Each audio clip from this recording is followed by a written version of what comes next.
Hi నమస్తే welcome to మరే media. నేను మీ కేవీఆర్. ఆంధ్రప్రదేశ్లో గతంలో జగన్మోహన్ రెడ్డి సర్కారును గద్దెదించడంలో కీలక పాత్ర పోషించింది మన అధికార యంత్రాంగం. ముఖ్యంగా ప్రభుత్వ ఉద్యోగులు, టీచర్లు, ఇట్లా అంటే ప్రభుత్వ రంగంలో పనిచేసే ఆఫీసర్లందరూ కూడా ఎగేసుకుని కూటమి సర్కారుకు ఓటేసిర్రు. ఇంకా అప్పట్లో ఇంకా బాబు గారు ఇచ్చిన హామీలు, పవన్ కళ్యాణ్ గారు ఇచ్చిన హామీలు పెద్ద ఎత్తున ఉండేదిలే. 1వ తారీఖు ఉదయం 4 గంటలకే రేషన్ బియ్యం, తర్వాత పెన్షన్లు, అలాగే జీతాలు 1వ తారీఖున ఇస్తామని చెప్పి పెద్ద ఎత్తున హామీలు ఇచ్చారు. ఇప్పుడు 1 బాయ్, 3 బాయ్, 6 బాయ్, 10వ తారీఖు కూడా వస్తుంది. సంక్రాంతి పండుగ కూడా అయిపోయేటట్టుంది. కానీ ఇప్పటి వరకు జీతాలు పడలేదు. ఇంకా తప్పని ఎదురు చూపులు. ప్రతి నెల 1వ తేదీన జీతాలు ఇస్తామని మేనిఫెస్టోలో చంద్రబాబు, పవన్ కళ్యాణ్ హామీ. మొదటి నెలకే పరిమితమైన 1వ తేదీ జీతాల చెల్లింపు. సంక్రాంతి నెలలో జీతాల కోసం ఎదురు తెన్నెలు. 5,000 కోట్లు అప్పు తెచ్చి కూడా జీతాలు చెల్లించని ప్రభుత్వం. మాటలకు చేతులకు పొందనలేదని టీచర్ల ఆవేదన. ఉద్యోగుల వేధింపులు. AP government employees federation chairman Kakarla Venkatarama Reddy ధ్వజం. ఎన్నికల్లో ఇచ్చిన ఏ ఒక్క హామీని కూటమి ప్రభుత్వం నెరవేర్చలేదు.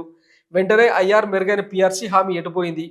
మీటింగుల్లో తిట్టడం, మంత్రుల బెదిరింపులు ఎక్కువయ్యాయి. వందలాది మంది సచివాలయ ఉద్యోగులకు షోకాజ్ నోటీసులు. ఇది కూటమి సర్కారులో నడుస్తున్న తతంగం. ఏరికోరు తెచ్చుకున్న మొగుడే ఎగిరెగిరి తందని ఒక సామెత ఉంటుంది అనమాట. గెలిపించుకున్నారు కదా, ఇప్పుడు అనుభవించడమే అనమాట. గతంలో వైఎస్ జగన్మోహన్ రెడ్డి టీచర్లకు సంబంధించి ప్రతిరోజు అంటే పిల్లలకు బాధ్యతగా చదువు చెప్పాల్సిన యంత్రాంగం కాబట్టి మీరు టెన్షన్గా రావాలి. ఫేస్ యాప్ ద్వారా మీ అటెండెన్స్ను వేసుకోవాలి. తర్వాత టాయిలెట్స్ దగ్గర నుంచి మధ్యాహ్నం భోజనం దగ్గర నుంచి అన్నీ చాలా ట్రాన్స్పరెంట్గా జరుగుతున్నాయా లేదా డే టు డే రిపోర్ట్ ఇవ్వాలి. 3 పూటల ఫోటోలు తీసి పెట్టాలని చెప్పి ఒక సిస్టమ్ తీసుకొస్తే టీచర్లను మమ్మల్ని ఏది పాయకానాలు కడిగే వాళ్ళని చేస్తారా, సఫాయి కార్మికులను చేస్తారా అని చెప్పి ఎగిరెగిరి పడ్డారనమాట. ఇప్పుడు ఉన్నది బాయ్, ఉంచుకున్నది బాయ్. సరిపోయిందా? అనుభవించండి. అందుకే పరిస్థితి. ఎవరైనా నాకు జీతం రాలేదని అడిగితే వాళ్ళ మీద దాడి చేసే పరిస్థితి. ప్రభుత్వ ఉద్యోగులు వాళ్ళ పని అయిపోయింది. ఇప్పుడు వాళ్ళకి కావాల్సింది జీతాలు పెంచమని అడిగే పరిస్థితులు లేరు. 1వ తారీఖు జీతం వస్తుందా లేదా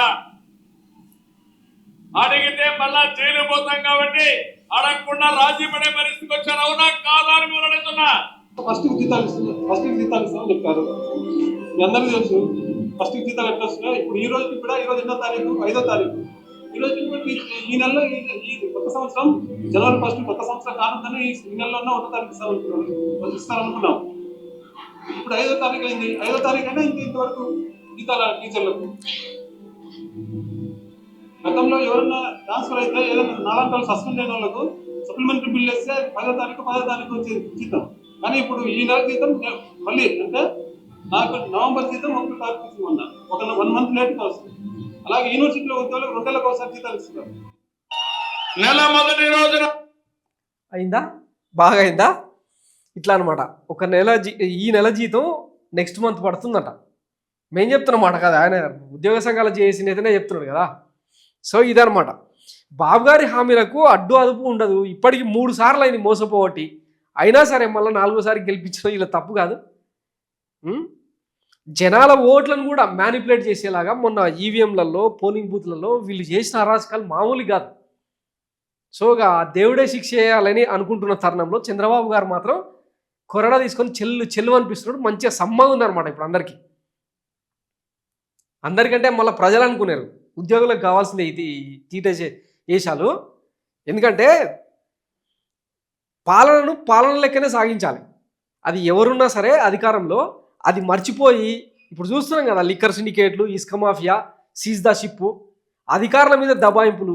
ఒక ఆయననేమో వ్యవసాయ శాఖ మంత్రి, ఏ ఆఫీస్కైనా వెళ్ళండి మీరు, ప్రభుత్వ ఆఫీసులకు పచ్చ బిల్ల చూపించండి, పచ్చకాడు చూపించండి, పచ్చ తుండుగా వేసుకొని పోండి, మీకు ఛాయ్ కాఫీలు ఇచ్చి పని చేసి పెడతారంట.